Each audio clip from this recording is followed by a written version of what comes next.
Okay, so we are just 8 days away from the election, and the early voting numbers are breaking records. Already more than 60 million people, you guys, have cast their ballots. That's a lot. And that's more than the number of people who voted early in 2016. And we still have a week to go. So get this, turnout for this election could be higher. Pretty much the highest in the century. Check out the long line some early voters are facing, which doesn't seem to be too big a turnoff. And look at what some voters did while waiting in line. They all started dancing. Yes, what a joyful way to pass the time while waiting.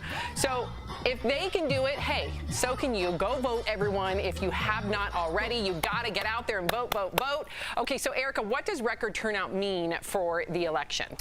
It means that the pendulum is swinging the other way from 2016. A lot of people, we had record low numbers of voter turnout, and people felt like their vote didn't matter. And now I think people are coming to the realization that every vote matters and every vote counts.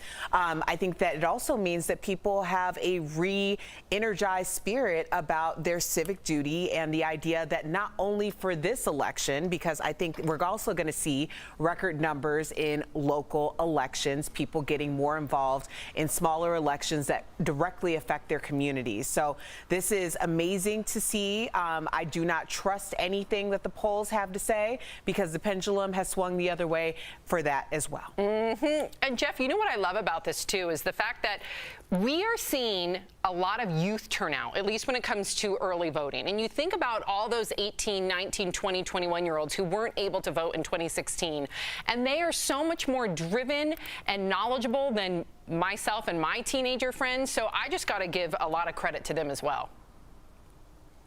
Yeah, and I wasn't going to go this direction, Sam, but I think it's great that everybody's voting. I kind of want to touch base with the Electoral College versus the popular vote, because I think a lot of people still think that their vote doesn't count, right? If you're in a blue state, does it count? Because you're the Electoral College? Why don't we go back, or I don't even know, go back. Why don't we just get into the popular vote so everyone's vote absolutely counts? Well, actually, it's interesting that you mentioned that, Jeff, because Colorado, our state, is one of the states where that is a question on the ballot.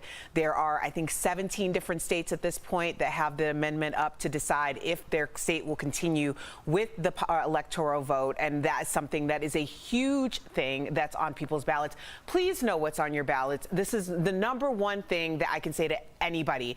We had 42 questions on our ballot, okay? We were prepared for 2 of them. It took us an hour and a half to vote. Go to ballotpedia.com, find out the yes and the no of your ballot so you understand. We not only have the popular vote versus Electoral College, we had abortion on our ballot, we had pit bulls on our ballot. Mental health in schools. Mental health in school. There are so many things that you are responsible for, so know what's on your ballot before you go to the polls, and bring a cheat sheet so you don't forget. Erica Cobb.